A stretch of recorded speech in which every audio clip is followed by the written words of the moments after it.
Hello there. Welcome to Fate Mag Radio, the online voice of Fate Magazine. I'm Kat Hobson, your host, and I am so glad to be here tonight. Um, as some of you know, I had Mark Elliott Fultz sub for me Wednesday night on Paranormal Experienced, and he did such a great job. He is one of my favorite people in or out of the paranormal. He's a very interesting man, and I thought he did a great job with the show, and everyone that has let us know thought he did too. So be sure and check him out. You can find his books on Amazon under Mark Elliott Fultz, and he's just brilliant. He is a he's a medium. He's everything. He really is. He is trained in metaphysics like nobody's business. I really didn't know that metaphysics included all the things that he brought to the table. And as I had told you, I was in chat, excuse me, and listening to the show live that night. And it was a lot of fun for me too. I love it when I give somebody that I like a lot a platform to just tell you about themselves. That's why I love doing my shows. I like to bring people who are interesting and different and um, people who know their topics. And we have coming on tonight somebody that I really, really admire. You may know him as Science Bob on Dave Schrader's show. He's on there Wednesdays, but he is really a pretty excellent guy in his own right. I've gotten to meet him and converse with him. I think he's pretty special. And y'all seen his other half, Lala, right, on here with me too. So, but we're waiting on Bob to come in, and he'll be here when he can. So I just wanted to let you know that there is so much going on right now, and I have been trying to keep up with everything. I posted a lot about the people in North Carolina, and I did that today because they are in lines to get propane in order to have heat in the little shelters that were provided for them by FEMA. There's so much need in this country right now. And if I were a conspiracy theorist, I would think that it was not by accident. I do know that we have means to control weather. That's very well documented. There's scientific papers on it, there are patents for it, and it's not something that anyone has ever shied away from.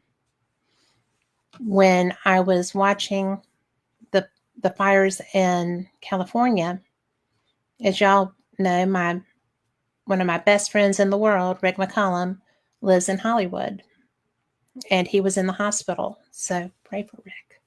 But it's really astounding to me. I've been looking for my friends checking in safe. They have been. But oh my God, it's just amazing. The beaches of Malibu are legend. The Pacific Palisades, that's all people who have done well, and they are, doesn't matter who you are, homeless is homeless. If you have the resources to help yourself in that situation and help others, that's okay. But it doesn't alter the fact that everything that you love and that matters to you is gone, except for perhaps your children, your animals, family heirlooms if you had time to grab them. And I go to California. I've attended Contact in the Desert, which is um, outside of Palm Springs. I've been to Pasadena for Alien Con 2. I've been in Northern California for the very first Alien Con. I covered both of those. And the fact that this fire just raged uncontrollably, is continuing to rage uncontrollably, is astounding. We have so many people in so much need. I can't even imagine, okay? I can't imagine having been in North Carolina when a freaking hurricane hit me in the mountains of Western Carolina. That does not happen by nature. And you have fires that are just consuming everything. And now they're coming through places where things have already been consumed. And you see pictures of an absolutely empty reservoir that looks like a swimming pool that's put up for the winter. You have firefighters coming from all over the world, all over the world.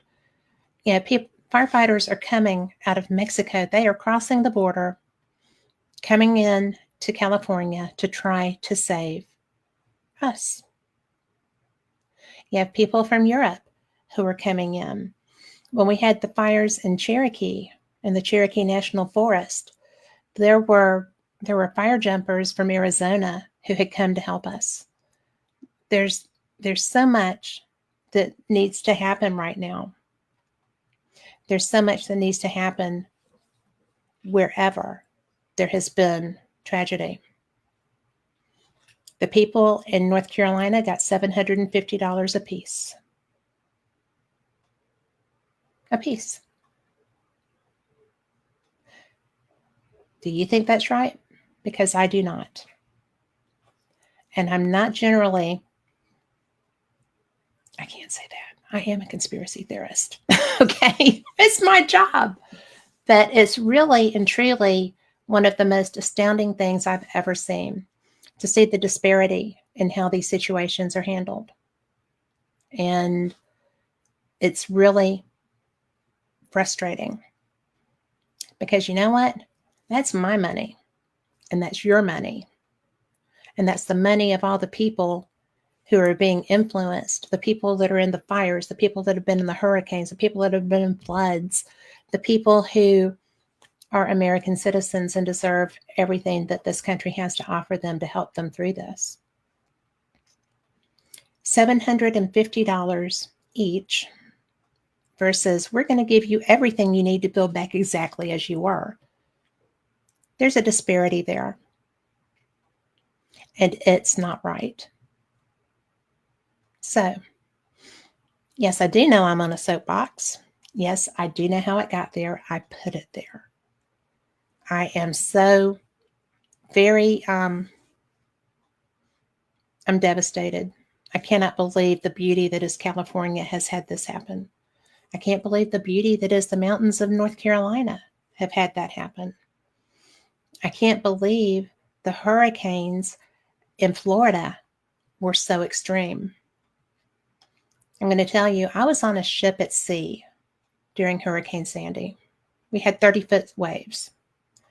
And it was astounding because the ocean liner, the cruise ship that I was on, could not get on plane. It was crashing between the troughs. And if you've ever fished, you know that that's a bad place to be. It was astounding. I couldn't believe they put out to sea.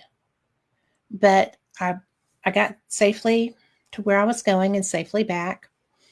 And I was watching the coverage of the storm as it continued to move up into the Atlantic seaboard. Sandy hit the jet stream, which is cooler water, and was supposed to not continue to build. A hurricane needs heat, hot water to build. That storm grew like, I don't know what. It was crazy that it continued to build even as it was over cooler water. And then it hit New Jersey. I watched all this stuff. I'm a political science major. I study political science. I love it. I love politics. I think it's fun. I think it's interesting. And, so I watch every election. I think it's a good time. But when I was watching this, I thought, that should not be happening. Meteorologically, it should not be happening. And yet there it was. So if you ever think that HAARP's not real, then step back and watch what is happening in various political situations, in various health situations, in various any situation, really. It's interesting. I don't know what the deal is. I do know what the deal is. And I think that if we were to be honest, we all know what the deal is. But I don't think anybody should have something weaponized against them, certainly not an American citizen. That's my take on that. But anyway, so Bob is still not here. I'm sure that he will be soon. And I am just ready to talk to him. You know, one of the things that I have found with him is that he's fun, he's funny, he's interesting, he is smarter than the average Bob. So I think that it's going to be a good time. I am working to find him. So we'll see what happens. But I wanted to, while we're in this wait and see mode, I'm going to fix that because I want. There's Al. But you'll notice this one scream because the blue owl, he all the air went out of him on me. He just gave up.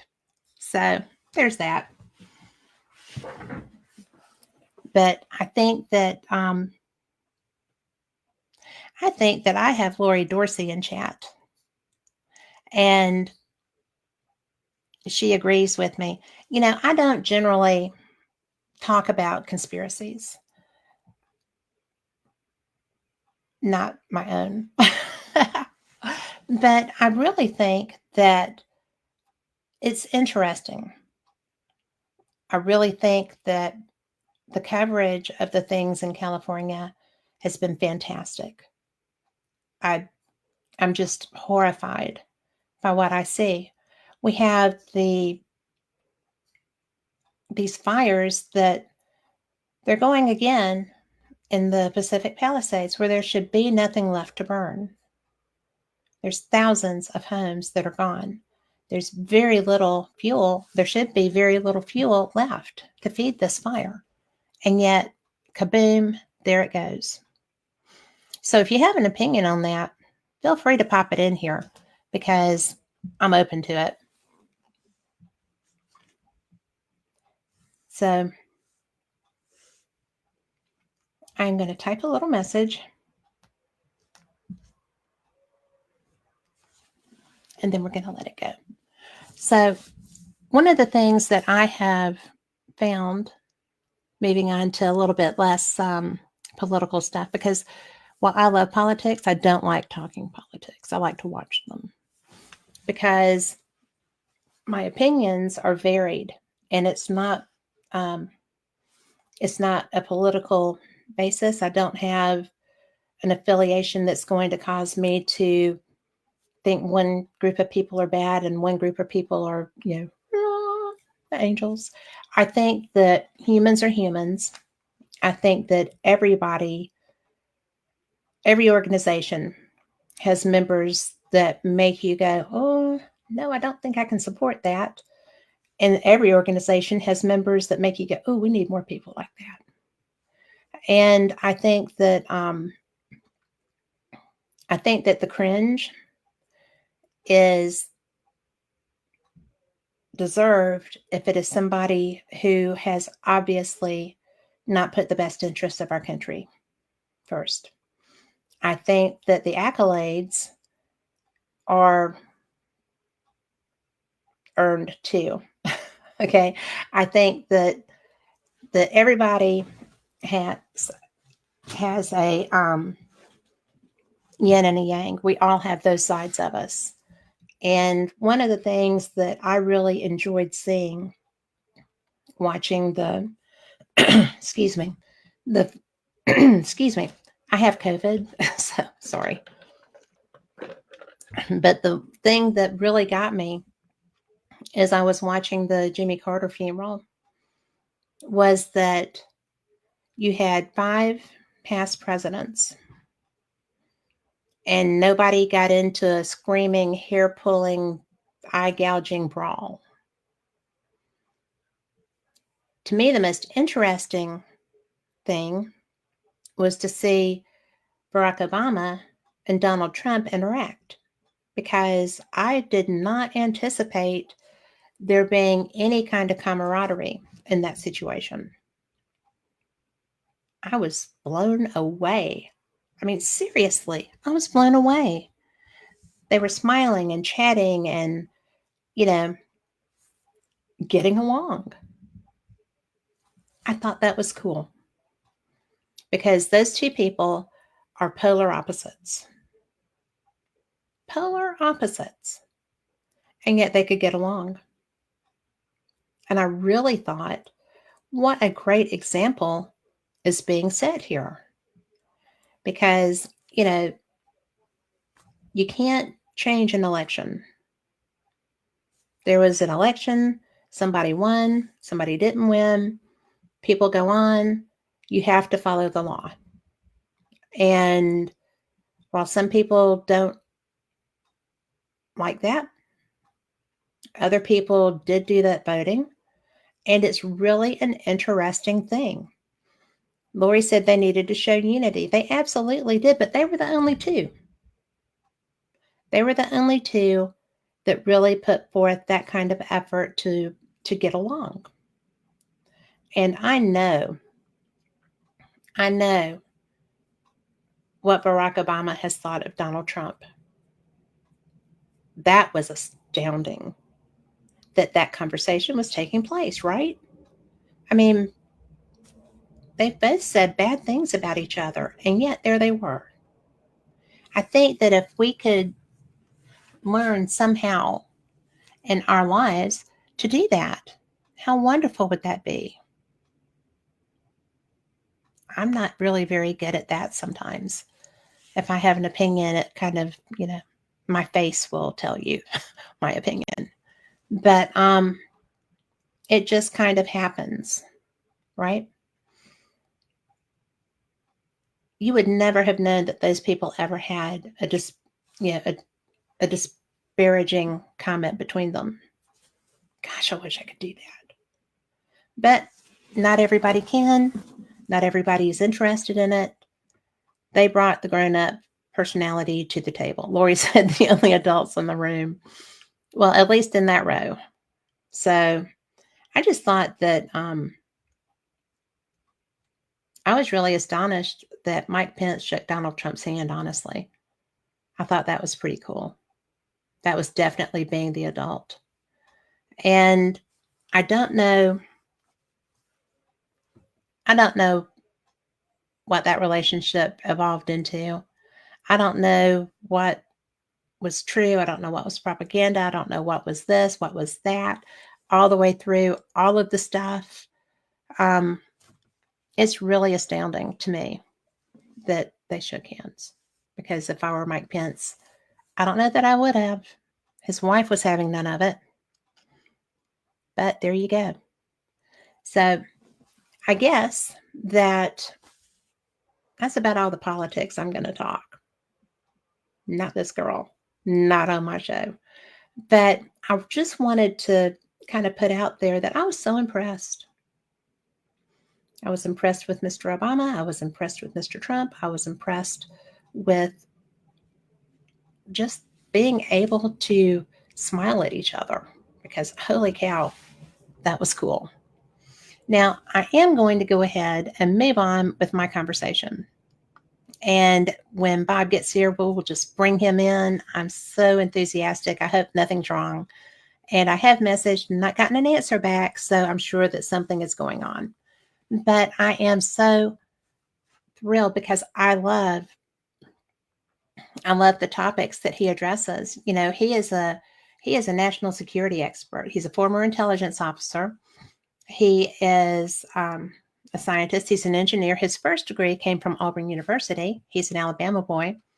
And he got his PhD in applied mathematics in 1988. So he is really on top of things. He is a brilliant communicator.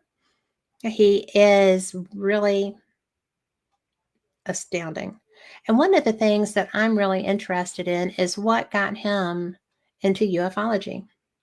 Because the times that I have met him, we have been involved in UFO conversations or conferences. And I think that for a man of science, That's pretty cool. I think that one of the things that interests me is I'm never ever surprised by who I'm going to meet at the Scientific Coalition on UAP Studies conference. I'm never surprised by who I'm going to meet at any of the alien cons or any of the Contact in the Deserts, because there's such a diversified group of speakers. There's such a diversified group of questioners. One of my favorite things about Contact and the UFO Congress in Arizona, all of them, every place that I go, I'm always so impressed with the number of people who come who are UFO experiencers, abductees, people who have implants, people who have had horrible experiences, people who have had brilliant experiences, people who have an affinity for the beings that they interacted with. When I was at my very first Eureka Springs, Ozark Mountain UFO conference, Nancy Tremaine was there. And that was her first time to ever speak. And if you don't know who she is, maybe I can get her on with me again. She was a really, really terrific guest. That was back when I was just audio. So I'm not sure about being able to do a rebroadcast with just audio here. But one of the things that really got me when she did her presentation, she was holding onto that podium for all she is worth. Grant Cameron was kind of her champion there. Okay, that he was her talisman. And he himself is just a really terrific guy. So he helped her get her book published. He helped her to be able to find the courage to get on stage and talk about what had happened to her. She was a multiple abductee. She had a pregnancy. Everything that was going on with her was really interesting. So, and she's one of the few people, and I know too, who have had a pregnancy through abduction or interaction, or Nancy's was more relationship-ish. But it was really one of two people I know who have had a pregnancy that appeared to go to term, and they believe they have seen their child since the pregnancy, as the child grew.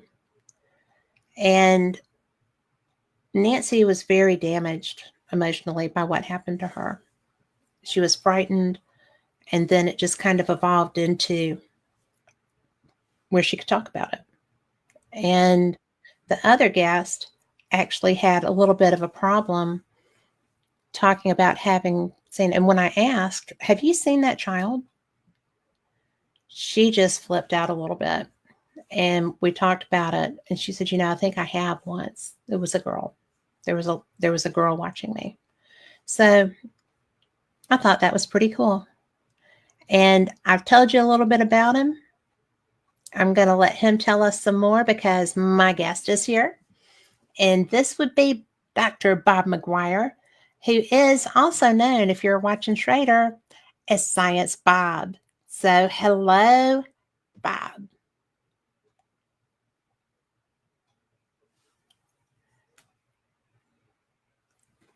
Hi.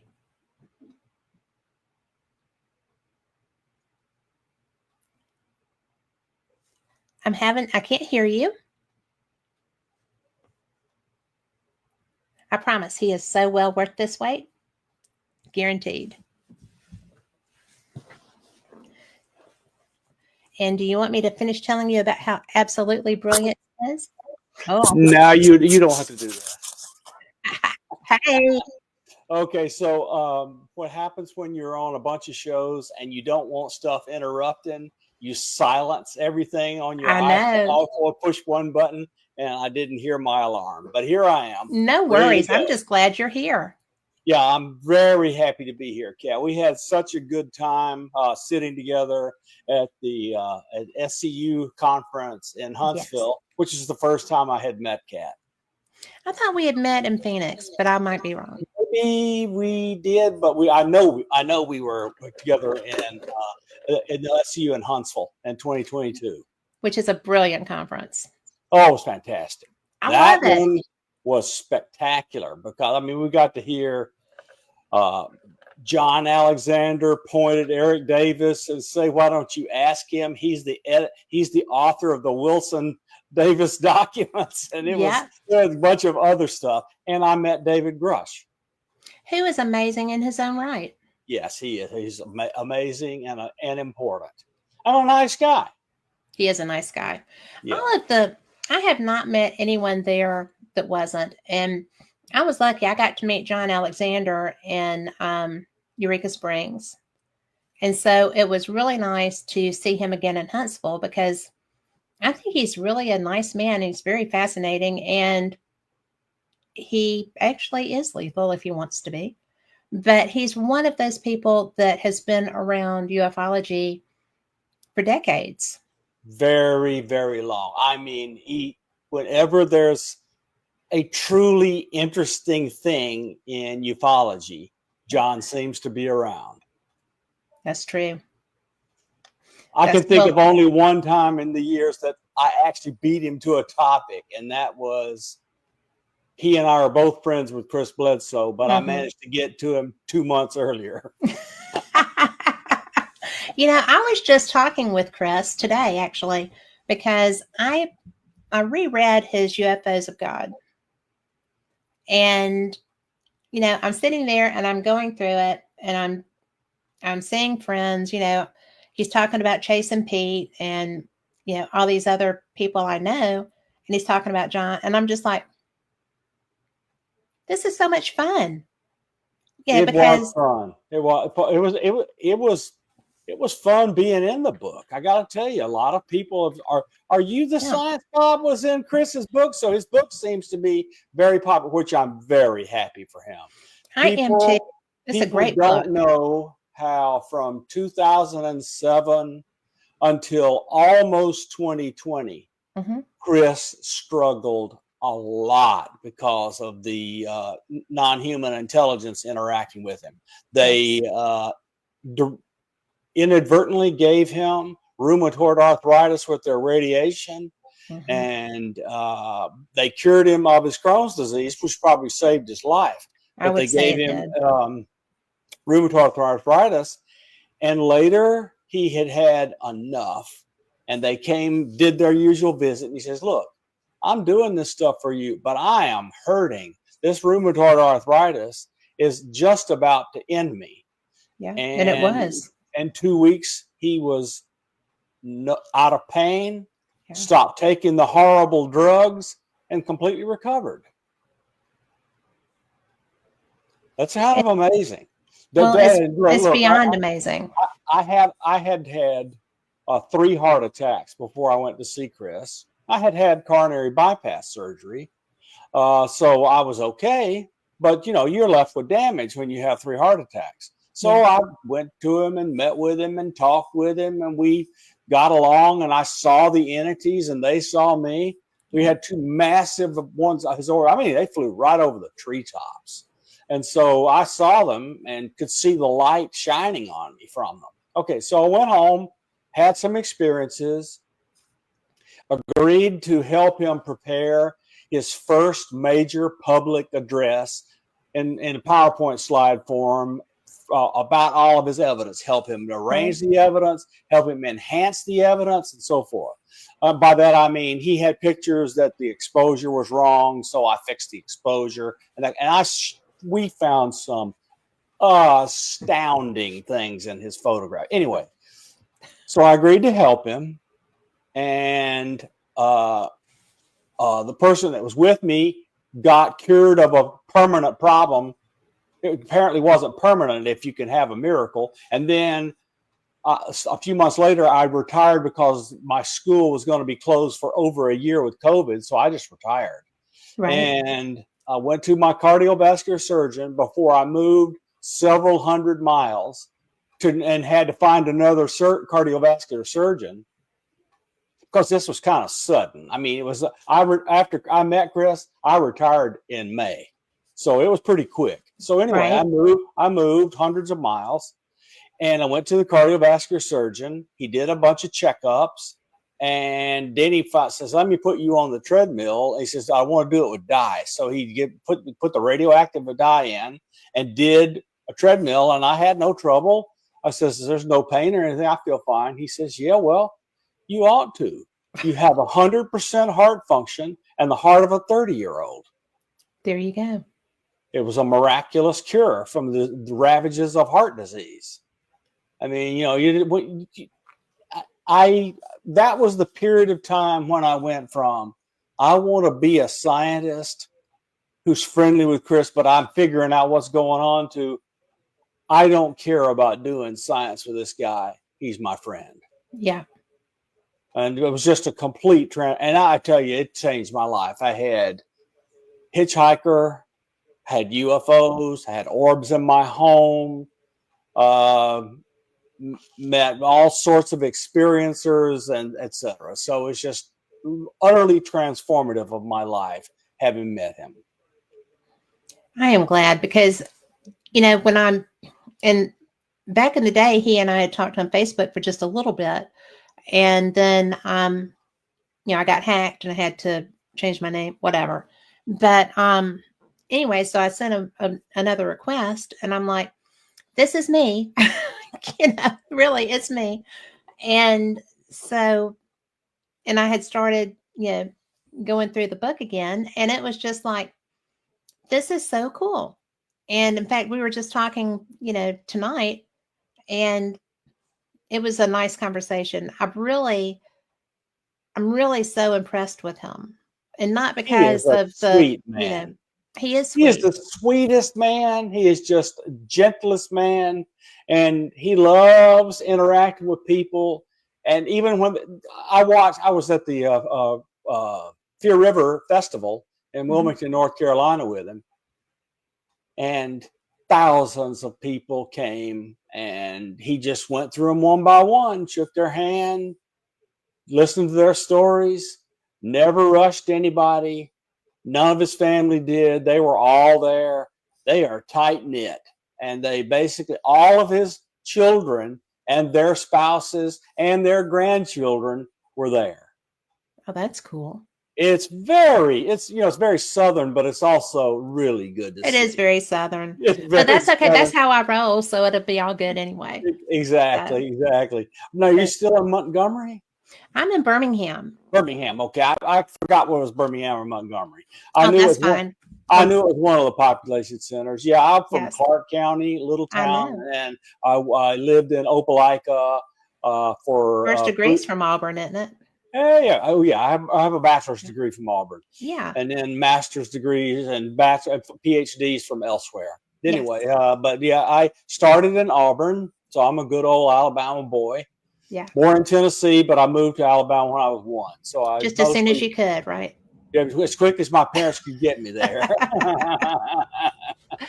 Well, that's one of the things that I had so much fun, and I always have so much fun at the Scientific Coalition and UAP Studies conference, other things. And it really blows me away because that really is a family atmosphere. It really is. I mean, everybody hangs out. I mean, look, people that are so secretive, don't talk to anybody, etc., like Tim Taylor hanging out on the wall, just watching stuff, and then left. Yeah. And then Travis and George and all those people came, and it was the one person I thought might come but couldn't was Fugel, Brandon Fugel. But I got to talk to him later, and we've interacted. So it's not like I didn't. Is that I was hoping he would be there. But I would have liked to have seen him there too. He was at Contact later that year. Yeah. For a bit. Yeah. That, and if you really want to see those people, you need to go to Phenomicon. Yeah. Well, really, the only person that other than Travis that I know from the show is Jim Morris. Yeah. Morris. No, And Jim. Oh, hang on a minute. You're causing me to have a neural I flashback. know, right? But Hey, Lala, what's Jim's name? She didn't hear me. It doesn't matter. Anyway, he's Morris or Morrison or something. He's a scientist. He is, and but he's the ranch manager. Oh, also. different Jim. Different Jim. Yes. Yeah, Marcia. Yeah, you're right. I thought you were talking about the scientist.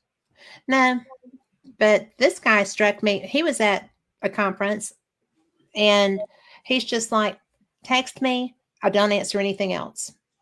And yeah, I'm exactly. Done. Yeah. So Brandon, of course, is extremely active on social media. Yes. It's most easy to interact with him on X or Twitter or X. So if you can tolerate X, there's still a lot of people on it.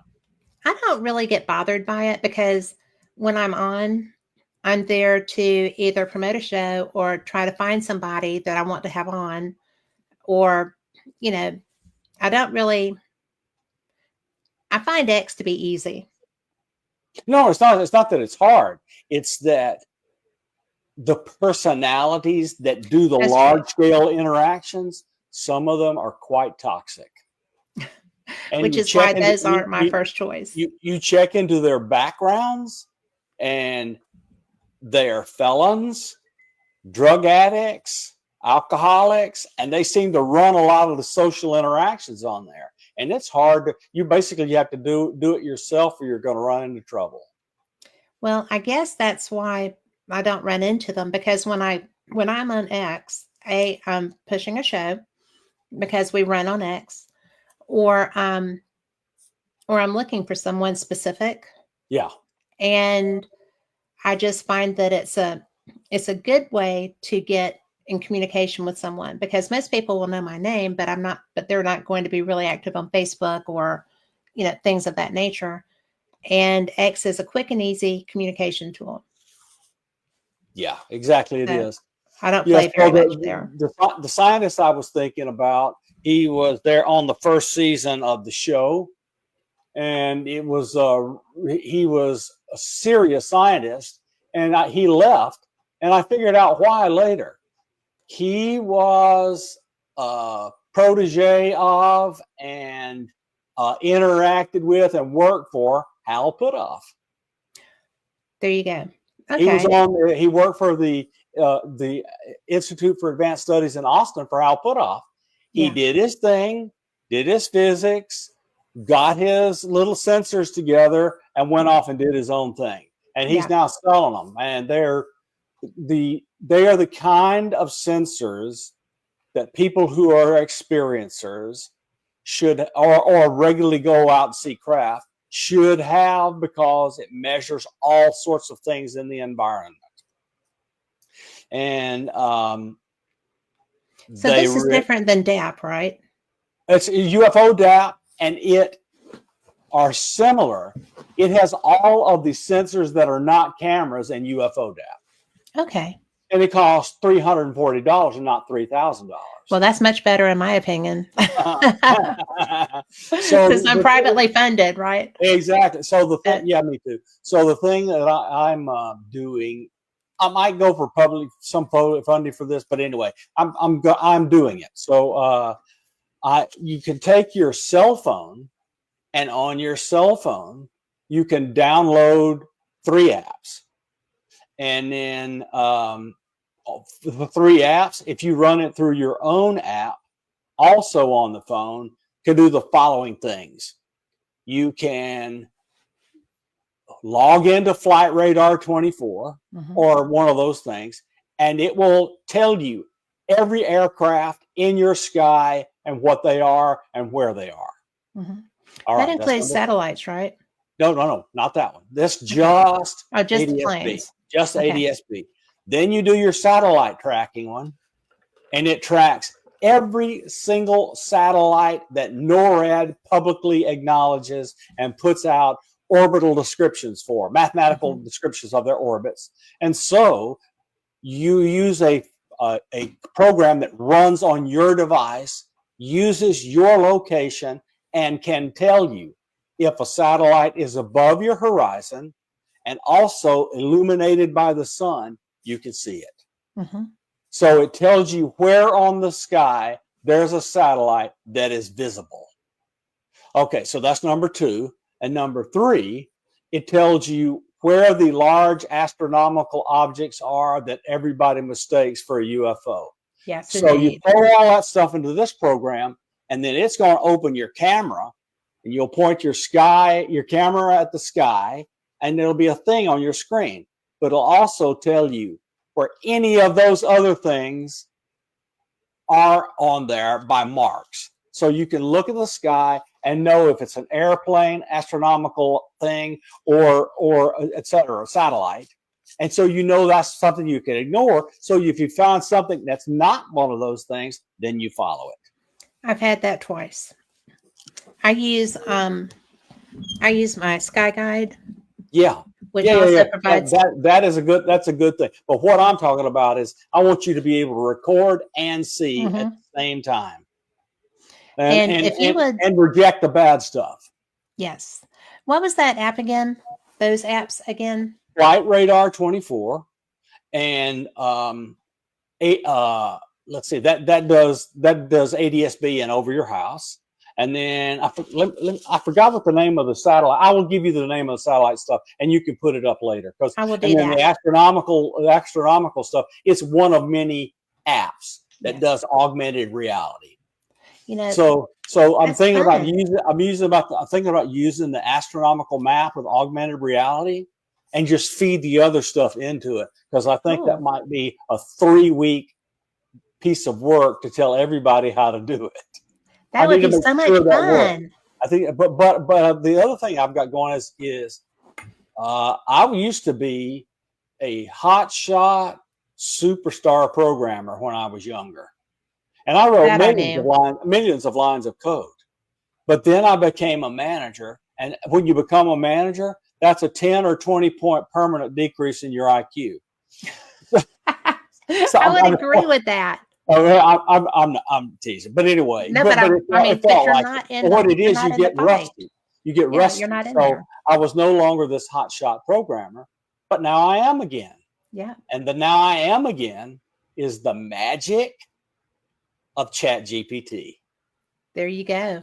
You tell it what you want, and it writes you code, but you have to know enough to specify what the code is supposed to do and how it's supposed to work and how you want it constructed. So you give it quite a paragraph, not just a sentence, and it writes good code. Now you also want to tell it what testing that you want done, and it'll write code that tests the code you just wrote.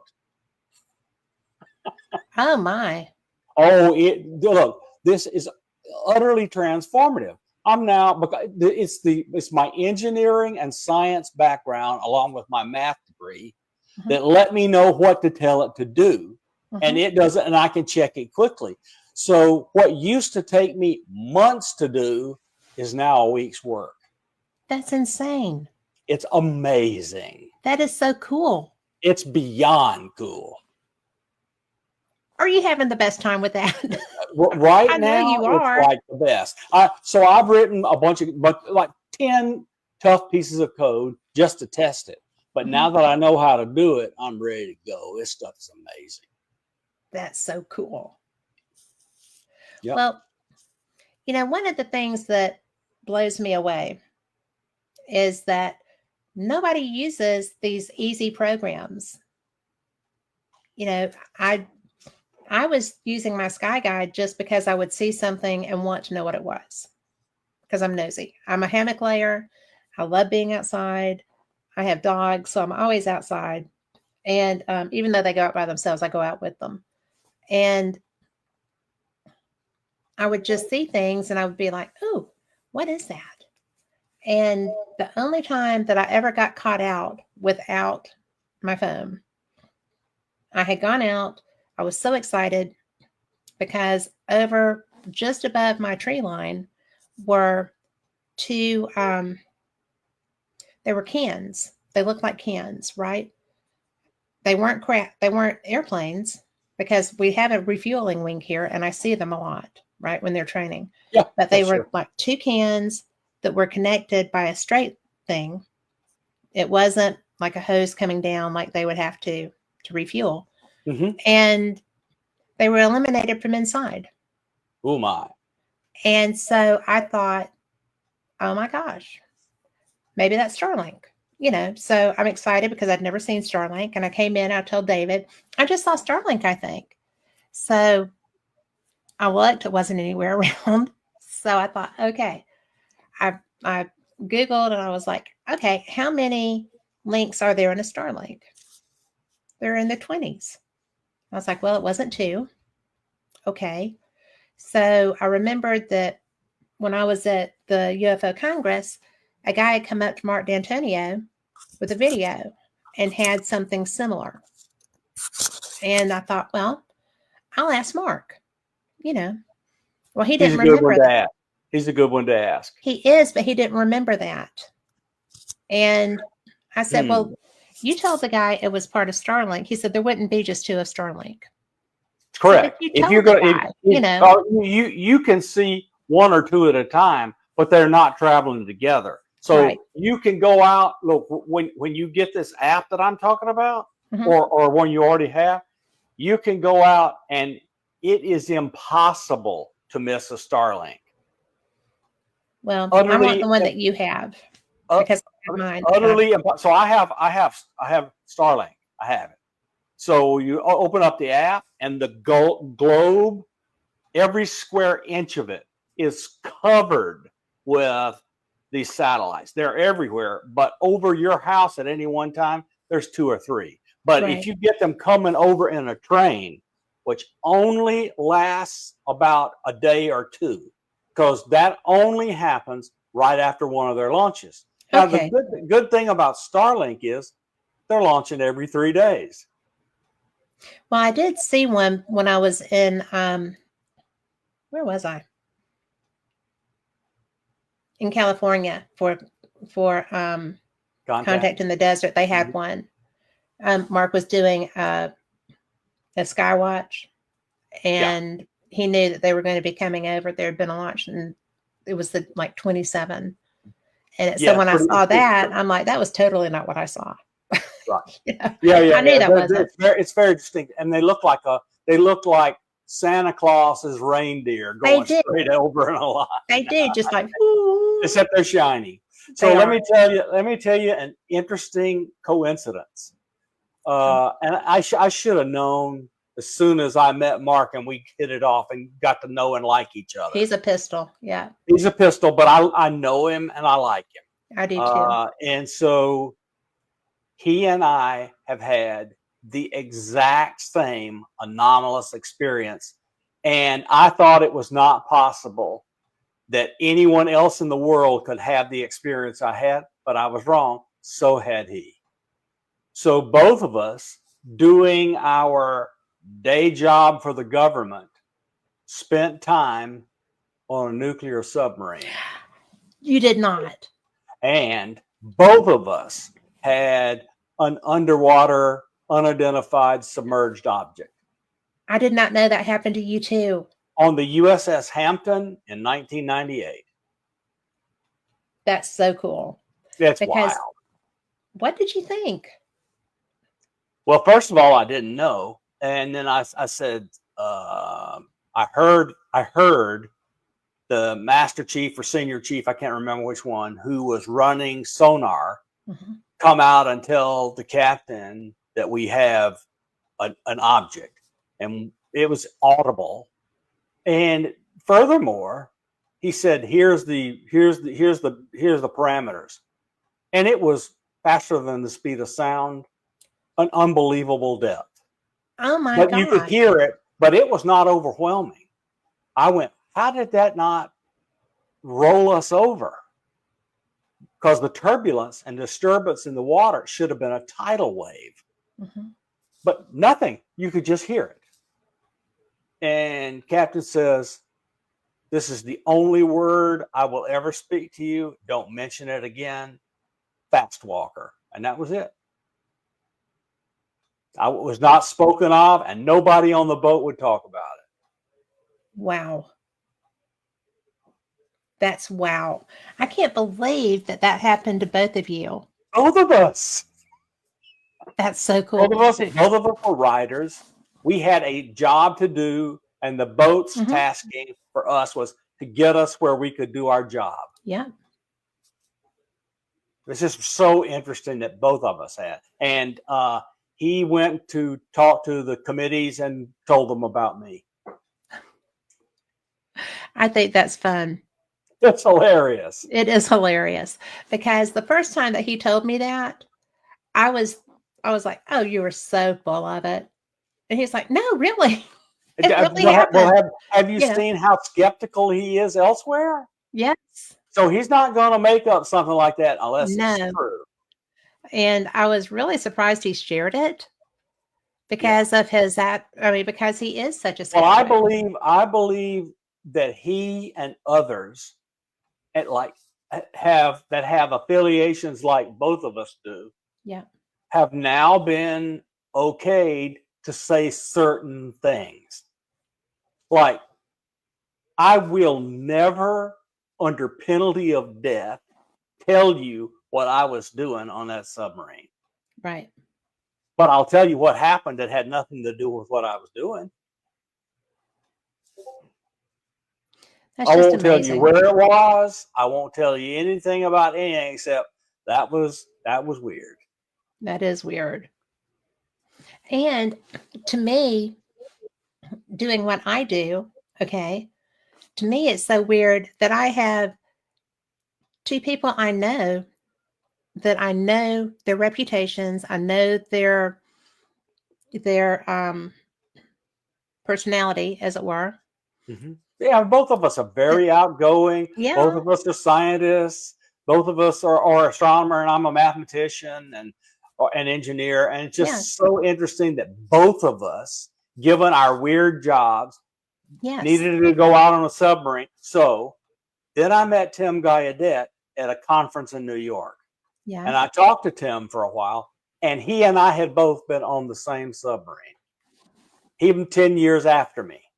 Oh, So okay. we began just going over our internal notes. What did we know?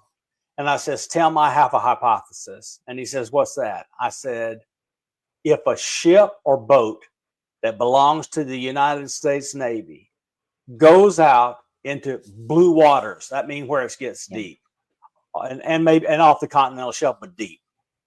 They all have experiences. And he says, yep, every ship, Have you every talked to one of more them, than one? every one of them for years. The Navy sees this stuff all the time on almost every ship, and they've just covered it up. You're talking about not just underwater craft, you're No, talking I'm about talking about top water every craft too. ship that leaves the coast and goes outside of territorial waters Yes. has an experience. Do you hear All of them. about the stuff in the Indian Ocean? I heard that there was a submarine. I know this story. A submarine was going through the Indian Ocean, and it heard an unusual racket on its equipment. And it slowed down and stopped or whatever and began searching and saw lights at the bottom. I mean, look, I want you to understand this. The Indian Ocean is not shallow. Mm-mm. Can you imagine how bright the lights were to be seen at, say, a few 100 feet below the surface, all the way from the bottom? That is Wow. a bright light. Especially when I know how murky underwater is. It's not that mercury. It's pretty clear, but it's never mind. That is a lot of photon scattering for it to make it all the way to near the Yeah. surface. Because look, they can go a few 100 feet deep, but they can't go miles deep. Mm-mm. They don't need to. There's no reason for them to. That's phenomenal. It was unreal. That story is apocryphal. It's so everyone knows it. Yeah. I think that I find the Indian Ocean fascinating because I had friends when I was young who were in the Navy, and they weren't on the same craft. They were not in the same branch of service. Really, most of them were Navy, but not all. But when they were working and they were in the Indian Ocean, each one had an experience with things that would follow them, with things that were interactive that shouldn't have been there. Mm-hmm. So And I can attest to that. So I got on the USS Blue Ridge in Thailand in 2008, and I was on it for a few months. And we went right up the coast all the way to Vladivostok and then came back to Japan. So the first pass through going toward Japan from the Philippines, we drove through a typhoon. oh my. It was awesome. So I decided to go up on the bridge because I pretty much had rights. I could go anywhere. It's pretty nice experience. So anyway, I was just sitting there watching them ride these waves that were like 40, 50 foot seas and 90 knot winds. It was unreal. Wow. Okay, so then I noticed that all of a sudden, all that rain, we weren't in the eye wall, we were out in the clouds, and all the rain all of a sudden stopped. And I couldn't understand why, because I knew where we were. So I just walked up and looked out and up, and there was a faint glow over the entire ship, but just in the clouds. And I went, oh my God, what is that? It's bigger than the ship.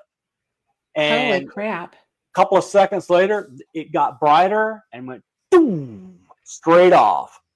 I never could see the structure, Right. but that it was a well-lit UFO and took off was obvious. And it blocked all of the rain of a typhoon from a several 100-foot long ship.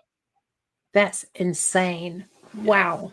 So but those two experiences, my two long trips on the water, talking to Tim Gallaudet, let me know it happens all the time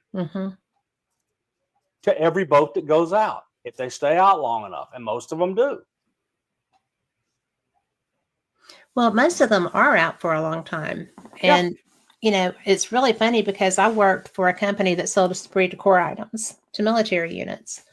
And I wasn't a salesperson, but I would reach out to people like a lot of chief of boats and that kind of thing in a nuclear base, a nuclear submarine base. And I was talking to one of them and I was just like, so when you go out, have you ever had anything weird happen? And he was like, well, I could tell you, but you don't have a clearance. And I don't have the clearance to tell you. And I was like, yeah, if they're in uniform, okay. Yeah. If you're in uniform, it's very different from when you are a civilian and you come on as a rider. I don't have the same restrictions. I didn't get the same read in. So nobody told me I couldn't tell a story. So here we are. Well, you know, I got tickled because at the time I was a big Clancy fan. Right. I will always be a big Clancy fan. Yeah, he's awesome. But when I was talking with the COB, I was like, so if you're out and you're getting pinged, is this stuff that's, you know, you're coding, is that really? And he was like, I cannot talk to you about my boat. No, he can't. And I said, I didn't mean to put you on the spot. I'm so sorry. But because I'm not military, I didn't realize that would be, because it was in a book. Secret, big time. Yeah, but it was in a book. So, but you got to understand, that's discussing stealth technology. Yeah. What is underwater stealth technology, but it's still stealth. And they're just not going to discuss it. Well, but it was like, I apologized. I was like, I'm so sorry. I just read about that. And I was wondering if that's, because that's a great protection. If that's true, I just didn't know if it was true or not. So I got some really fast, hard lessons when I had that job, Well, but that's okay. So, the one thing, look, being I was cleared to walk over the boat, so it was really interesting going from the screw all the way to the nose on that mm, submarine. I'm sure. Very few people get to do that, and it was fascinating. It is just fascinating. I mean, beyond belief. Well, I find submarines fascinating anyway because I couldn't do that. I literally would struggle and have to be sedated, I'm sure. But yeah, but a friend of ours, Pete Klotsky, was the head of a base. He's a great big 6.5 foot tall man who's a submariner. A submariner. Yeah. I'm like, how did they fold you up to get you in there? I gotta tell But you, so I'm 5'10", yeah. and that right there is where I whang my head going through a door. Oh no. Yeah, it's rough, and then it's hard to see in this camera, but right there Hmm. is a depression where I really hurt my head. Bless your heart. Oh my gosh. Yeah, but, and I And that's had a a genuine concussion, I'm bless your sure. heart, just so people listening know. And you'll know because you're from here, Exactly, but it's all about exactly. tone, people. It's all about tone. All that tone. The tone tells you whether it's a GTH or bless you. Yes. And it was Yeah, truly, bless you. yeah, exactly, But exactly. Yeah. So anyway, I mean, I'm sure I had a concussion, but I didn't dare let on. wow. Eek, actually. So if you were if you were going to go out somewhere and do what we do, which is look for things, try to have you ever had craft interact with you? Yeah. So you remember I was with Chris Bledsoe, and they Hmm. interacted with us while we were out there. And then Lala and I, we can go outside, and we have had interactions. So why what do you think the draw is for them with y'all? Well, the two they talked to the point that she could interact with them telepathically, Hmm. and they told us they want us to continue helping with soft disclosure by telling everybody about our experiences. So we share all of our experience data on Facebook, Hmm. and it's quite a bit. We've slowed down a bit because we're doing other things, but especially after it warms up, we need to go out and start gathering more data probably with renewed equipment. Right.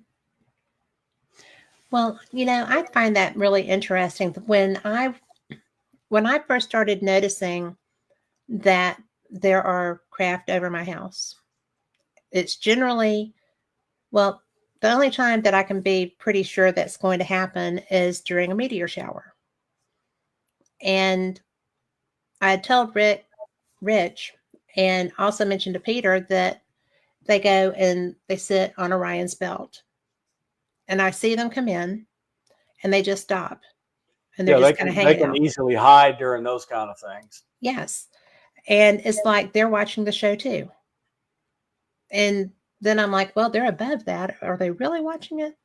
Or are they watching us watch it? Because it's so consistent. I mean, seriously, Bob, it's so consistent. And Peter was like, well, you should film that. And I'm like, well, I don't have the kind of cameras. I'm a ghost hunter. My cameras are not that distant, but I got a new telescope. I got And this a is the Peter Dobson. Reale. Mhm. Peter Reale, yeah, yeah, yes, yeah. So there's a bunch of different telescopes you can get. I have the Cyanix Opsin, which is low light level, Mhm. and man, people get a low light level camera, they don't even know how much stuff is hidden. Well, I got a Dobson, an Orion Dobson, Yeah, and it has the camera holder. yeah. So that's what I'm going to start doing. How So how big is it? it is, What's the diameter? I don't remember. So the typical Dobsonian Newtonian is actually a little too big. It's a little Maybe it too is. big because the field of view is too small. I have And a hard time with that. Yeah. if you saw something in the sky, you'd have an impossible time finding it in the eyepiece. And if it's moving, you couldn't track it. Right. It's better to I have a get. hard time with still objects. It's better to get a zoom lens on a 35 millimeter camera. I have that. Yeah, that's what I would use. I have Really? Canon. I have a Canon EOS RA. That's have an astronomical modification to whatever is on the EOS Rs, and it lets in near infrared. So it's better doing infrared all the way up through blue. So and then I have 2 zoom lenses. They are really nice ones, and they're fast. So these are fast zoom lenses with a high-end camera and sensor. Okay. And because I've got an M5 and I've got some pretty nice lenses with that. So yeah. I'll just do that. Do a video. Yeah. Just let it capture everything. And then once you've captured everything, you can look at frames and zoom in. I love doing that. I do that with water. So I can do that with the sky. Yep. I hadn't really thought about setting the Nikon. Just make sure you focus at infinity and leave it there. Yeah. Thank you. Yep. That'll be fun. Yep. We can share notes the next time. Leave the aperture wide open. Yeah.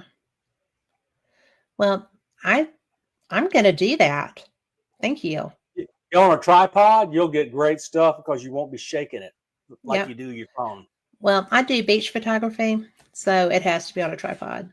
There you go. So, because if I'm trying to capture water, then if I mess it up, it's on me. And I hate messing it up. But I also shoot family.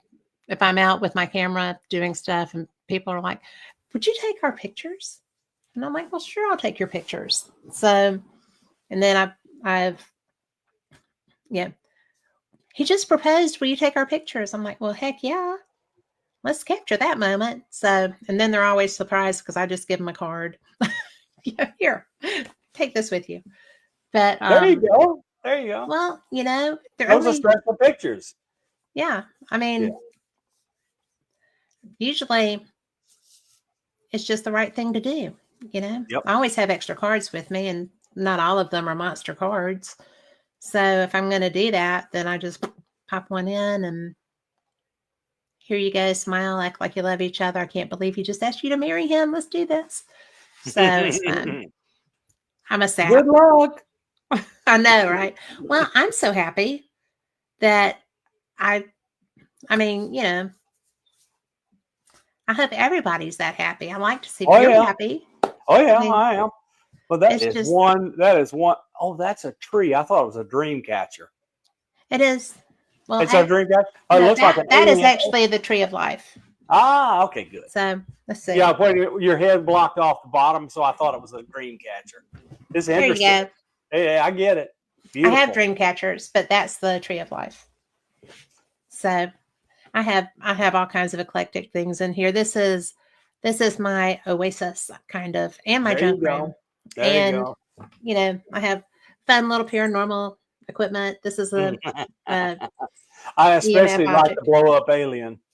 Well, my husband, I had a blue one, and he could not handle his air.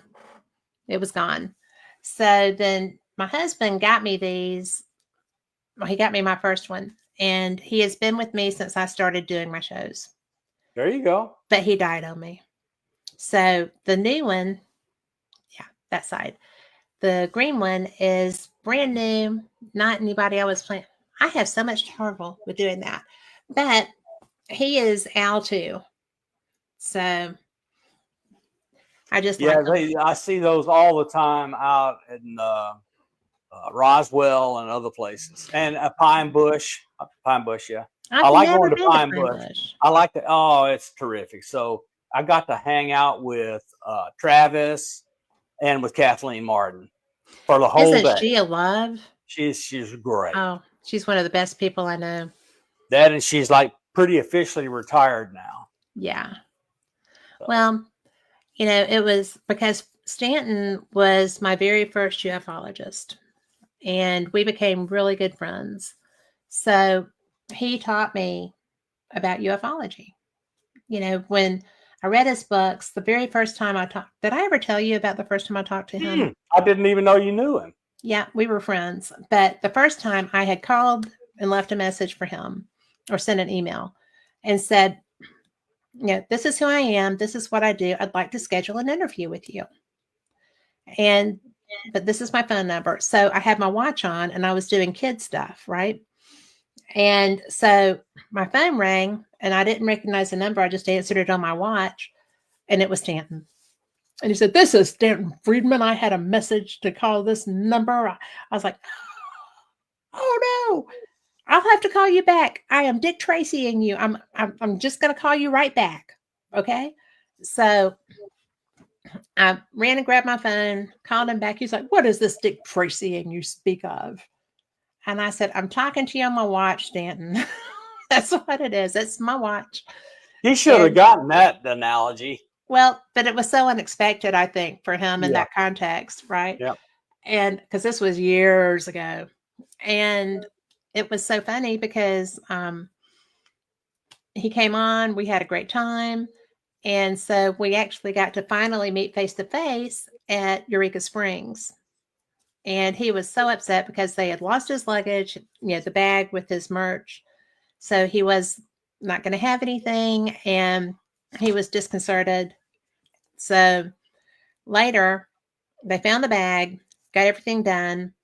And I went down to the merch room and he had sold out everything, just boom, like that. So we had plenty of time. We just sat there and talked for the whole rest of the afternoon. And even before that, we had been friends because we talked a lot. And if I had a question about something, I would just send him a message and say, "What is this? When did this happen? Do you know about this?" And he was always gracious and brilliant. And the last time I interviewed him and we spoke was the Wednesday before he passed away. And when he came on the phone with me, on the show with me, he said, "I really don't feel very well. Can I just do an hour?" I said, "You can do whatever you want to do. If you don't feel good, I can get somebody back in here. It's okay." And he was like, "No, I want to talk to you." So, at the end of the hour, I'd gotten somebody lined up to come in the second hour. And when it got to time to do that, he really was hesitant to go. He didn't really want to leave. And so, I was like, "Well, stay, just stay." Because it was a friend that I had gotten, and he was like, "Oh, I probably should just go." I said, "Well, when you get back from California, then, we'll talk some more and we'll, schedule something else." And Chase Klotsky is who let me know that he had passed away. Oh, yeah. I know Chase. So, yeah, we've been friends for a long time. And she knew that I loved him. So it was so devastating. And, very few people know that he and I had that friendship because neither one of us talk about our friends much. We're just we are who we are. But he was really somebody that took the time to educate me and cared that I didn't sound like an idiot, and he was just funny. He was such a funny man. I tell you, a thing that bothers me about Stanton is the modern people who are kind of prominent and interactive and outgoing in ufology now, and especially the younger ones. They have no idea who reawakened the entire world to Roswell. They just don't even know. You're right. And it was dead until Stanton decided on a synchronicity of finding out where what's his name was, went off and interviewed him. And then Jesse Marcel, found out where Jesse Marcel was, called him on the phone, got him on the phone, and decided to go interview him. And here we are. And now Roswell is that thing, which everyone knows. is typical of the kind of thing our government will do that we should not trust them about. Absolutely. Absolutely. I agree 100%. And I think it's part of the reason because it's developed a culture of hiding things from the executive, and they do it all the time. They do. Hence the things you can't talk about. All the time. Yeah.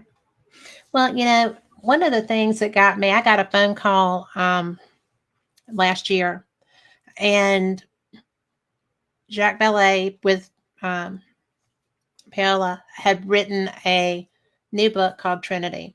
Are you familiar with Trinity? Yes. Well, and it's controversy. Yeah. And so I was like, well, that's cool. And they were like, well, he wants you to interview him. And I said, well, if Jacques Vallée wants me to interview him, just tell me what time. I'll be available. And I had surgery, and it was right here. I, thyroid stuff, whatever. And so I looked like a murder victim. I really did. And how often do you get a chance to interview Jacques Vallée? Well, that was the kicker, right? And I was just like, Jacques, I cannot do the best job. I cannot do the best job if I do that, on this day. I've just had surgery. And he was like, you'll be fine. You're lovely. You'll be fine. And I'm like, it's not about my lovely. I'm tired. I hurt, blah, blah. So I didn't say all that. But so what did I do? I grabbed a scarf, baby, and I just popped that on there. And he was like, oh, you look very Parisian. But but that's one of those things that, I didn't even know about Trinity. I had been reached out to by one of the young men whose family was involved in that. And I didn't know about it. So I didn't know who that was talking to me. And I wasn't belittling. I'm never belittling, but I'm like, I'm confused because I don't know about this. Can you tell me more? And I think I might have offended him, but I wasn't being offensive. And so then I'm reading this book. So I always read everything before I have somebody on, so I know what I'm talking about. And I'm reading this book and I see the name. And I was like, oh my God. Okay. On it. So, and that was somebody, the only thing I could find about that man was that he was constantly being photographed with Stanton and Kathy. And I was like, who are you? Are you, are you just, what? Yeah. So anyway, so I had to reach out and say, look, I'm sorry. I didn't know. You should have filled me in. So I felt like a moron, really. Well, I don't know. The thing that's so incongruous to me is Jacques and Paola are very careful. They are. But boy, oh boy, the evidence others have gathered about him is pretty definitive. Yeah. And it is very troubling to see. Well, and it's very, from my side of the coin, before Jacques had written this book, before they had written this book, I'm sitting there being reached out to by this man. The only pictures I can find of him are with Stanton and Kathy. Yep. Or as a child. I don't see any background information. He's not giving me any background information. Yep. And I'm not going to interview somebody that I don't know who they are. Right. Because, of course you're not. This was pre-fate. Okay. This was paranormal experienced. And my reputation, I'm even more careful with fate. Right. Because I'm very proud to represent this magazine. Hey, Mark Yeti. But I was very much careful with my reputation because it was just me, Right. And I'm not going to tarnish my reputation just because, especially with someone that won't give me information. Yeah. That was So, not cool. I have the book. I've read it. It's fascinating. But I just be honest, I don't know what to make of it. I don't know what to make of it either, because I do know people with the first craft who worked for companies that were involved with retrieval. Mm-hmm. It wasn't just military. Right. And I know people years later who were assigned where it was taken. I never heard of there being two. I have never heard of there being two. No, me either. And because of that, do I find it interesting? Yes. Do I trust Jacques? Yes. I don't know Paola. How do you say her name? Paula. Paolo. I don't know her very well, but I do know her reputation. Well, and she was And best friends with Philip Corso. Now, yes, people are know that his book is controversial, but yes, the people who get involved know that was not the book he wanted to write, and his yes, partner screwed him over. yes. What can I say? And Philip was trying to get the correct manuscript published for years, and his publisher wouldn't hear it. Which is crazy. It's just madness. It is madness. Yeah, I don't understand that. Why do you think that was? The only thing I could believe that completely makes sense with zero evidence, please listen to me, people, zero evidence. If he was put there to make Philip Corso look like a fool, he couldn't have done a better job. Yeah. I mean, what is the Occam's razor tells you that's the simplest explanation. Yeah. And his son, they have hung out. He's hung out with George Knapp, Yeah. and others, and Knapp doesn't suffer fools gladly. He's Not at a all. tough old codger. He is. I'm proud that he interacts with me quietly because I don't ever blab. Yeah. I won't tell you anything we've ever said to each other, and he knows how I feel about it. I want to tell your Well, that's listeners. how you have I want to tell friends. your listeners something. Yeah. All of modern ufology, the stuff we are going through right now, happened because George Knapp got the senator from Nevada and Robert Bigelow and others in a room. And everything that happened after, OSAP, these videos being released, all of it is because George Knapp existed. I would agree with that statement. I would totally agree with that statement. We owe him our respect. And the other thing that people don't know is George risked life, limb, and liberty going to Russia in the early 1990s, sneaking around, talking to former KGB folks who were involved in their UFO retrieval program, and brought back stacks of paper covering their entire program and turned them over to our government. Astounding. He is first-rate investigative reporter. Well, and he has really, the only reason that we know anything is because of him. Exactly right. I mean, the only reason that there's anything about Area 51, him knowing John Lear and doing the thing with Bob Lazar. Mm-hmm.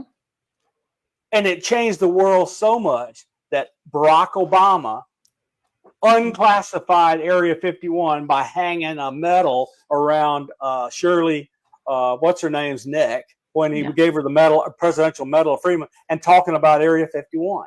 Yeah. Shirley MacLaine. And so that was the declassification of what Area 51's status was. And you know what's so funny is that it's still treated. I mean, it's still a tourist trap. They Well, evolved it. Rachel is definitely a tourist trap, but Yeah. they still do their work out there. Oh, yes, but because of the reputation, I went because I just wanted to do it. I took the little trip out there last year. You go to You know, the mailbox as Rachel. the mailbox is gone. Okay. Somebody stole the mailbox. Oh wow. But I did go and have the burger. So There you go. there's that. So let me tell you my favorite. You have to solve this logic problem. Here's my favorite. You have to solve this logic problem. If Bob Lazar is a fake, then you have to explain the following. He took John Lear and dozens of people out into the desert and said, tonight at 9 o'clock, the saucer's going to fly above that mountain. He did it multiple times, and it happened every time right when he said it would.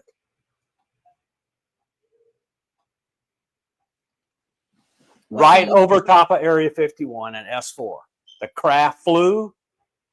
Lear took videos of it, and it's been stabilized and averaged, and it's the sport model. You cannot explain how Bob Lazar did that and think he does not work there. Exactly. But it's just more of those things, right? But Stanton totally debunked his MIT status and all of those stuff. But whatever else is true and not true, that shows he knew what was going on at S4 and Area 51 with the UFOs. Yeah. Well, I lean toward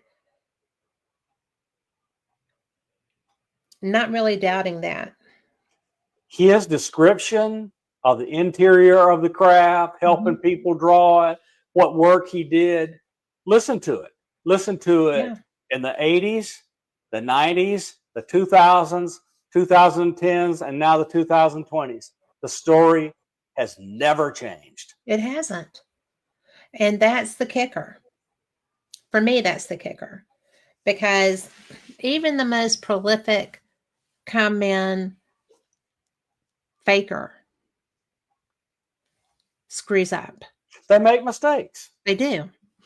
And, the fact that, and sometimes somebody that's really telling the truth will get something confused too in the retelling. It happens. I mean, who knows? But he doesn't. Look. One of the greatest books on Roswell was written by a person who later we found out he had exaggerated his credentials. Yeah. Does that make him a bad person and he's written a bad book? That is the single best, most complete, most utterly impossible to deny book on Roswell. Yeah. And I don't care if he didn't have a master's degree. Why do I care? Why do I care that Bob Lazar didn't go to MIT? The rest of the stuff, it's not possible to explain it other than Bob actually worked there. Yeah. One of the most secretive places on the planet Earth. I wonder if they didn't introduce him to and give him the secrets, hoping he would go out and talk to John Lear. I think that's a great possibility. I mean, but he actually was there or he wouldn't know. Yeah. I mean, there's no reason. Because surely the government by then, the FBI had John Lear bugged. You think? Oh, yes, I do. So, I absolutely do. Yes. It's so much. I'm sorry. I love this aspect, right? To me, trying to understand, Stanton, science-based. This is it. Blah, blah, blah, blah, blah, blah, blah, blah. And not in any way detracting from Stanton. I more respect for him than anybody else really in that field. And his attention to detail would sometimes make me crazy because I am a, you know, Oh, I great. get it. Okay. But that's the reason that I learned so much from him and that everybody else has too. You know, he's a great educator. But it's really interesting to me when people are so quick to, oh, this is crap. This is BS. Lazar, what a joke. You cannot possibly think that, I get that a lot. You cannot possibly think that he knows what he's talking about. I'm like, really? What part of it seems fake to you? Exactly. Show me consistent inconsistencies. I remember the scientist's name from Skinwalker that's doing the MUPAS device. It's Jim Segala. Yeah. And he worked for he left on temporary assignment, working for Hal Puthoff to go to Skinwalker Ranch. And what do I think? I think he got the data that Hal Puthoff wanted him to get. He tried to use the devices that Hal Puthoff wanted him to use. And when he got them, he left them with those devices and took the data back to Hal Puthoff. Yep. Don't you just love watching what's happening? I was did intelligence analysis and other things for so long. It's impossible for me to not follow breadcrumbs. Yes. And that's why I love talking to people like you. You're so much fun to me because I'm so fascinated by all of these topics. I love anything anomalous. I think it's interesting. I love the fact that this is something that is currently in the process of being proven to where there is going to be no further discussion about, well, this isn't. Well, yeah, because you know what this is. So let me tell you the thing that I think Stanton would have the hardest time with. What? Is the science of consciousness coupled with artificial intelligence. Yeah. Is going, his thought patterns, which were smart and well trained, beginning to look like a dinosaur. Yeah. They're extinct. And they're going to be replaced. What were there at the time? No. Look, he was great. He was what was needed. Yeah. Because there was too much nuttiness. Too much woo. But what woo-woo is going on now is telling us what's important. Yeah. And here's the okay. So as a Bayesian probabilist, understanding how to do experiments, I can tell you the following. I'm going to do an experiment. I'm going to flip a coin. And every flip of a coin, I'm going to talk to an experiencer about what they've seen. And based on what they've seen, I'm going to say, is this consistent with them telling the truth about something, or is it a nothing burger and it's actually provincial? It's every day. It's prosaic. Do you know that there have been 129,699 reported UFO cases in the last 20 years? I did not. So if there's an error rate of, suppose 51% are accurate and 49% are not, the probability of one of those events not being an actual UFO is getting really tiny. You reckon? From the math. Yes. Well, and it's all about the math. And if it's the 6 or 7%, like Jacques and everybody else who's ever looked at it says, it's a discovery. In all of that random data, we have discovered real UFOs that are non-human intelligence. Sure, we have. I mean, but people want to discount anecdotal evidence just because the majority are in error. That's not how probability works. You're right. I And won't even tell. I don't even need to know which ones were in error or not. I can compute yeah, that the probability of that collection of data contain exactly one real UFO was exhausted to impossibility long before I got to the end of the data. sure. Probably took 10,000 of them to get to it's a discovery, which is a 5 sigma event is discovery. And do people know that particles in physics are found by these colliders, and it's 5 sigma event is a discovery of a new particle. No, they do I can not. take it, not that I can take it out and measure it with my teaspoon, because nobody can. But the Yeah, probability that it's this, when it gets to if the hypothesis is not this, no hypothesis is it's not that. When the null hypothesis gets to 10 to the minus 5, 1 in 100,000, that's a discovery in physics. yes, it is.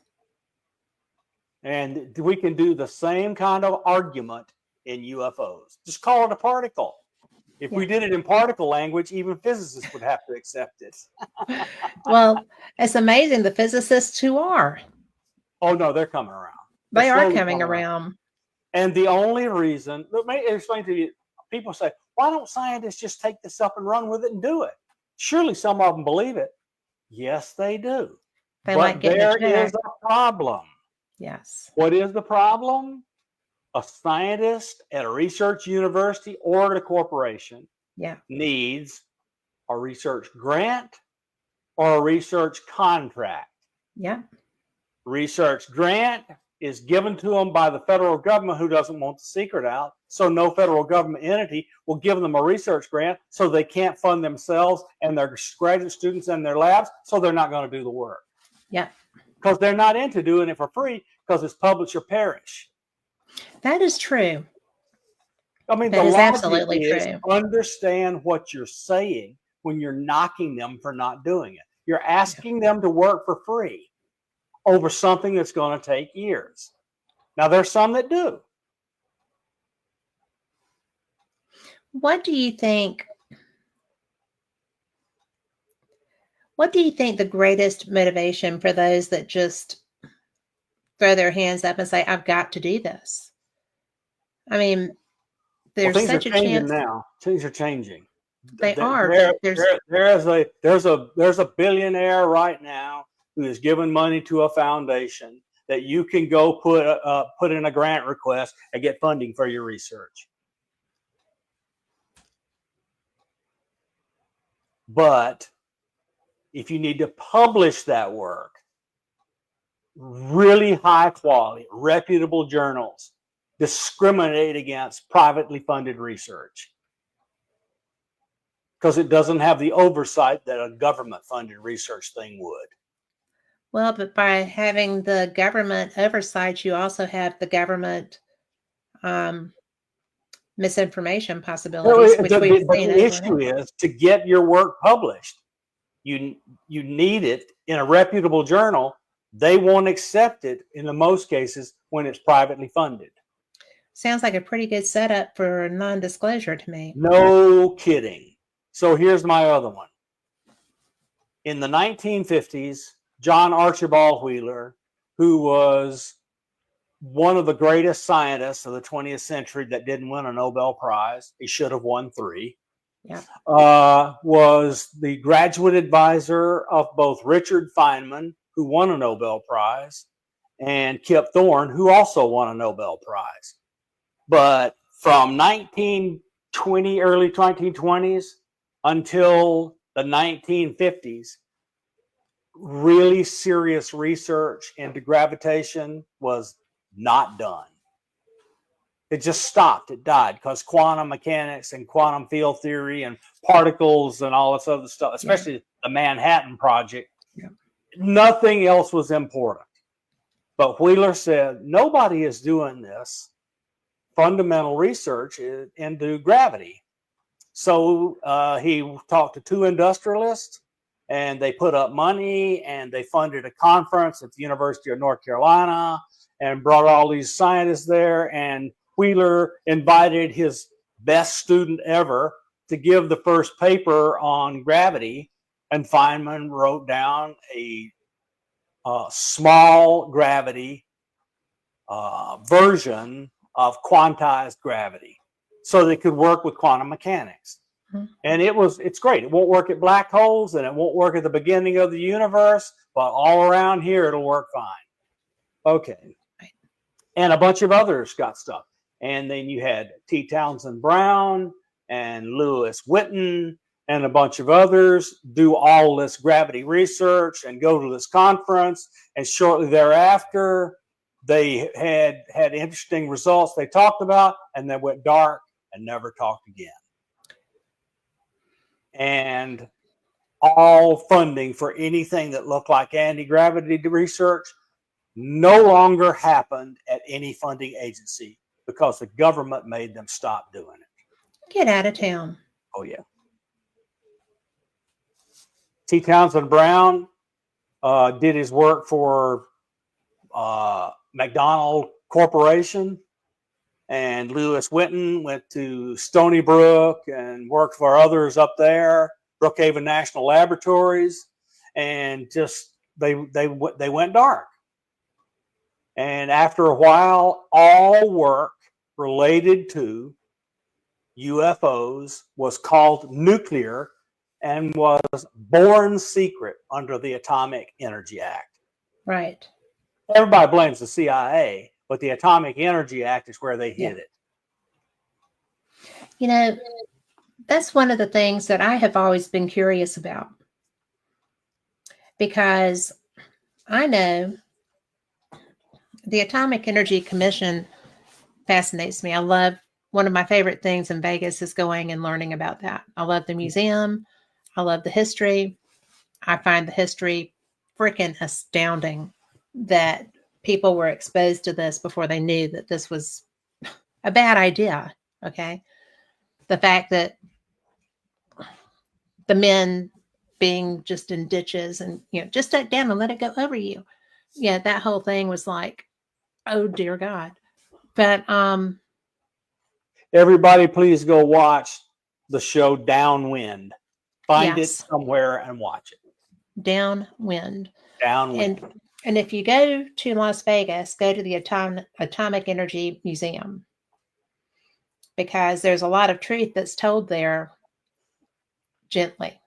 They don't really want it to be, Downwind is not general, not gentle. It's not gentle at all. It doesn't need to be. That doesn't need to be. Those people were guinea pigs. They were lied to by the government. And I'm not talking about just soldiers. No, everybody. They told the indigenous people, just hang out here, you'll be all right. Yes. And they wiped out generations of indigenous people. Yes. Yes. And not only that, but if you went to Vegas on vacation, it was a great treat to be up on top of the buildings watching the explosions. Yep. And, if you got to see a mushroom cloud, your day was made. And you'll still find that history in the neon signage in front of the nicer hotels. If you go down on the Fremont Street, it's everywhere. Mm-hmm. In the neon. And people don't know how many high-speed neutrons went through their body when they saw that flash. That's right. Because we were a safe distance away, right? Right. So, that is a soapbox that I climb up on sometimes. I'm always surprised to find it under my feet, but I do feel really strongly that, if you ever think that your government is honest with you, go look at some of that information. Because somewhere in some of my stuff, there might be a piece of sand fused into glass that if I put a Geiger counter would go click, that might have come from the Trinity test site. Perhaps illegally brought from the Trinity site. But I'm absolutely certain that no one would ever find something like that. No, nothing. Yes. But, that's one of the things that blows my mind is that, the whole Trinity crash premise is that the reason that the military finally came to look for something was because a UFO took out a comm pole. Yeah, the wire went down, and yet it still took days for them to come and look for that when they couldn't communicate. So I that just kind of gives me a little bit of a maybe not, maybe not. But it's kind of, look, it's kind of cuckoo to think if they're monitoring all our nuclear stuff, Right. and there's a ton of theories they come from the future. Yeah. But to think that they wouldn't be over all of our nuclear tests is like silly. Yeah. Absolutely silly. And Our first hydrogen bomb, especially the big one Yes. we did out there, we know we brought down a craft. yeah. Yeah. And I think probably nuclear weapons tear a hole into an adjacent dimension. What do you think about dimensions? Oh, well, I mean, as a mathematician, it's no big deal for me to think about extra dimensions. Right. And the only thing I want is how do I engineer turning me, rotating me into the other dimensions? And let me give you the evidence of an experiencer that would tell you it has to exist. Now, Please. this presupposes the experiencer has the experience accurate and they're telling the truth. Okay. Okay. But there's a bunch of experiences that say the same thing. A craft comes down. They recall being walked out of their house and through a little portal, going into a craft that's maybe 100 feet across or maybe less. But when you go through that port inside, it's as big as a football field. Yeah. That can only be done if the interior of the craft is in extra dimensions. Okay, it's just straightforward. That's what it has to be.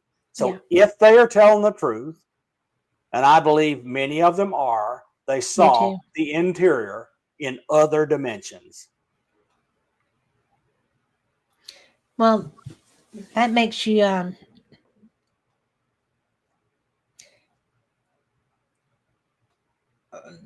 kind of go, because I have seen a craft over my gazebo that it was cloaked in a cloud, but it was like a green cloud, like a tornado green cloud. Mm-hmm. And I was just outside in the hammock, hanging out with the dogs, and on the phone with my daughter, and I saw that. And like the window ports came out, the front of the craft came out of the cloud, and I was like, and it looked like a pipe hen, upside down pipe hen. But the portholes were covered. And so I'm on the phone with my daughter, and I was like, don't hang up, because there's something here, and I am not interested in a lost time incident, but don't hang up with me at all. Just keep here. And so, the cloud came over, the front came out. I didn't see anybody to wave at. But I'm like, and it just, the cloud came back over the front of it and it left. And I was just kind of like, holy crap. Because the cloud didn't look big enough for that to be in it. Right. Okay. And it was so low. My gazebo is shorter than my house. And it was just at the top of my gazebo. So they were checking it out, Yep. And I thought, dear God, what Yeah, just happened here? Lala's number one incident is she was following a craft that was in a cloud, and the cloud was huge, but the craft was huger. Yeah. And so she could see every now and again something in there. And then a helicopter came out from a military base, shined the light on it, and she could see the structure under it. Okay. But she kept following it, and then she had an hour and a half of missing time. Well, I did not, because Allie stayed on the phone the whole time. And I was talking. Yeah, but it was so bizarre. And I mean, that's the only one I've seen up close in my face. And if I'd have gotten off the phone, would something else have gone differently? Maybe. But I mean, Could I be, saw could it. be. I think that they probably understood you had a witness that they couldn't blank. Yeah. But I mean, Lala's had, it's way over 100 missing time incidents. Yeah. Way over 100. So when she was with her boyfriend before he passed away, it was once a week she would go out to do something and not come back for an hour, and he would wonder where she was, and she wouldn't know. Right. And so that When was I like was once a younger, I week, had some of those like moments. once a week for 15 years. That's a lot of missing time. That is a lot of missing time. And that's roughly the rate. That's astounding, actually. Yeah, she has an astounding story, which we are now writing. Yes. I'll tell you what. what. We're not going to get rich, but the story should be told. Well, the story should be told. And I feel like there's such, the acceptance is so much stronger now that it's okay. If you have an experience, it's okay to share that. Mm-hmm. And people are sometimes considered a novelty, and you're like the flavor of the week or whatever. But I feel like people outside of the experiencers need to know that this really happens. Yeah. And, I also appreciate very much Kathleen and Yvonne and the other people that do experiencer groups give those people an opportunity to safely say, this happened. And I don't know what to do with that. But because we're going to do this, we're doing the writing up, but we need to know something about these incidents. We are looking for a person we can trust with hypnotic regression. Mm-hmm. So we'll find out. But I need to find one I can really work with, because I'm going to do what Bob Luca did with Betty Andreasen, which is Raymond Fowler worked to get her a regressor, Mm-hmm. but then they wanted to move away from Connecticut and go to Florida, and they wouldn't continue unless Bob could do it. So they left a post-hypnotic suggestion with completely locked down parameters. It only worked to remember. You couldn't be told to go rob a bank. All you could be told is to remember. Right. Okay, so that kind of lockdown regression is something we need. So we can do it, because let me explain to you. This is 40-something years of nonstop stuff. 40-something years. Her first interacting with a spirit was when she was 3 or 4 years old, and she showed her parents where the grave of their neighbor was in a cemetery that had 10,000 graves. Wow. Because the neighbor called her to it. I mean, this is really going to be a really long and complicated book.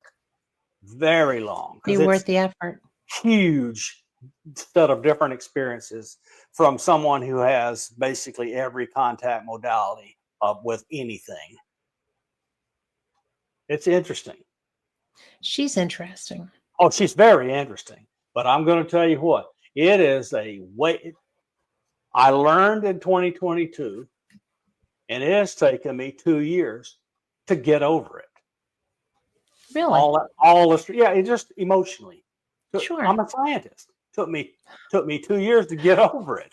I could see that. I hadn't put it in that context. Now I'm over it, and I'm ready to help get this story out, because it's one of those that needs to be told how intrusive all this can be, how traumatic it can be at times. And if you are, and you've heard of the telepathy tapes. Yeah. She's on the spectrum, and it's not unusual for people on the spectrum to have these abilities. Yeah. And the nice thing about it being these kids, I'm sorry for them and their parents because of how long they've had to suffer being misunderstood. But they're going to show the world lots of it is non-physical. Yeah. Not, the consciousness is about to be totally changed. We might actually figure out something about it now with these kids' help. Well, I really hope so, because one of the things that I found growing up is that I was consistently labeled difficult or gifted, difficult, all kinds of other terms that don't sound all that bad, but they don't do you any good. Right? And it was just, it's a big deal what she's got going on. It's a big deal. Huge deal. And to be able to give people the freedom from stigmatizing because of what's happening is going to be one of the best gifts that humanity's been given. Yeah, let me tell you my favorite story. Tell me This will be in the book. It's my favorite story. We were in our first year together, and we had just moved to Maryland together, and we did not feel like doing a ton of stuff for Thanksgiving, so we went out and had a great one at Bob Evans. It was great. Love Bob Evans. Okay, so we went in there. It was great. So our waitress seemed to be drawn to her, and Lala said, "Let me tell you, there's a relative here that wants to talk to you. If that bothers you, let me know, and we don't need to worry about it. But if you want, I'll help you talk to her." So she helped her talk to the relative, and the girl wound up bawling. It was like amazing. And the word spread. And it was almost everybody in the restaurant got a reading. It was one of the most amazing experiences of my life to watch all these people understand this is a person they knew for a fact was talking to their relative because she was saying things to them from the other side that no one could possibly know. Right. And so they had this validation that their loved one was still alive. And it was the most amazing personal experience. What a gift. What a gift that those family members were able to give their family members for Thanksgiving. All by serendipity and just being in the right place at the right time. No money, nothing. This was a gift. Yes. I mean, when Lala gets something like that, is she compelled? Is it a compulsion? No, that's how we got together. She was compelled to read my mother for me after my mother died. And I knew before 15 minutes was up that she was the real thing. Yeah. And then it was my grandmother and my grandfather and my uncle and on and on. And that's what can I? She says your grandmother has a poodle in her arms. My grandmother was a poodle breeder, and her favorite dog was sitting in her arms. His name was Pierre. I mean, was he black or white? He was white. She raised only white toy poodles. It was amazing. It's just the most amazing experience. So we began investigating, and as we investigated, me asking questions, and when I recognized something, I didn't tell her I recognized it. Yeah. I just kept letting her going and going and going. And after about the 10th time of dreaming she had weird entities around her, and she was holding 2 baby boys in her arm and hiding under the table from them and other stuff, I started showing her things that had been written elsewhere. I says, don't take my word for it. Here's an example. And she read it and listened to it and so forth. And it was pretty overwhelming to realize that she was having all this interaction with non-human intelligences, and that she was part of the hybrid breeding program, and all this other stuff. It was shocking to her. It took her kind of a little while to get over it. I would imagine. Then I had her say, I want you to think about this person and see what they can tell you about reality. And she took off and went away from Earth and learned stuff about the universe and went over to the pyramids and went underneath the pyramids and was accosted by Anunnaki, who told her they were Anunnaki and slapped her around, knocked her down on a bed. What This jerk? stuff is wild. It's so wild. And I'm just going to do the best I can and tell them what I know and what I believe and what she thinks and what we get. And people will accept it or not. I don't really care. Well, it kind of has to be done. Yeah, because this story has to be told. Yeah. You know, oh my gosh, we're out of time. Dadgummit. But will you come back? Yeah, of course. You know I will. And I'm sorry I was a little late. I will try not to silence my phone all the time. It's not a worry, because if there's one thing I can do, and you know this, is talk. Yeah. The two of us can talk. Well, I never go political, but I did go opinionated. So relevant to North Carolina and California and what all the people are going through and all the places, and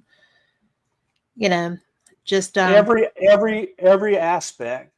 Governors, federal government, local governments, Democrats and Republicans are together failing our people. Yes. To the person. Yes. And they fight and don't solve problems. Well, I have a problem with everybody in North Carolina got $750 from FEMA. Well, that was the first gift. I mean, the gift. There's not been much more. I don't know whether it has or not, but I'm telling you, that's kind of I do know. Standard operating practice for FEMA is to give enough people to get by for a little bit till they get more. Well, there's a line that's 2 days long waiting for propane for heat. So I have an issue. Bad. But anyway, it is terrible. The government is failing people. We need the governments that don't fail our people. We need of the people, for the people, by the people. That's what the document says. So we need to get to that. I don't know who's going to step up and do it, but somebody better. But you got one group over here wants to help folks that are, whatever, and other people over here want to give money to billionaires, and we need somebody to come help everybody else. Well, we need everything in the pot that everybody pays into, and for that to be dispersed in an even-handed manner.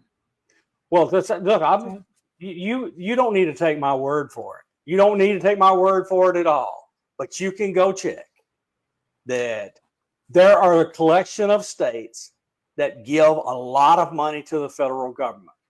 They don't get back anywhere near what they put in. But those states in which people hate the government the most get all those other states' money. Yeah. You can go check it for yourself. I'm a political science major. I know all that because I find it interesting to do the research. Yeah, it's really interesting. But we need people that care about solving people's problems. And that care about people. Yeah. And not just lining their pockets. My philosophy is our government should be formulated to meet Abraham Maslow's hierarchy of needs. Yeah. So people can go read about Abraham Maslow and his hierarchy of needs. And that's everybody's assignment for this week. There you go. It was great. I'm happy to come back on. Thank you. Yeah, I'm going to get you and Lala together. That'll be a that would be. She's fascinating. She is fascinating. I'll get that scheduled with y'all. We'll do that soon. I'll bore people with facts and stuff, and she'll entertain them with the wow. Well, I like the facts and stuff too, though. There you go. So, thank you so much for being here. It was my pleasure. And for everyone listening, I know y'all had such a hoot. Thank y'all for being here. And you know what? We will be back Wednesday with Paranormal Experience and next Sunday with another edition of Fate Magazine Radio. Same cat time, same cat channel. And thank you, Bob McGuire. Thank Science you, Kat. Bob. Thank you, Good Kat. night. Good night.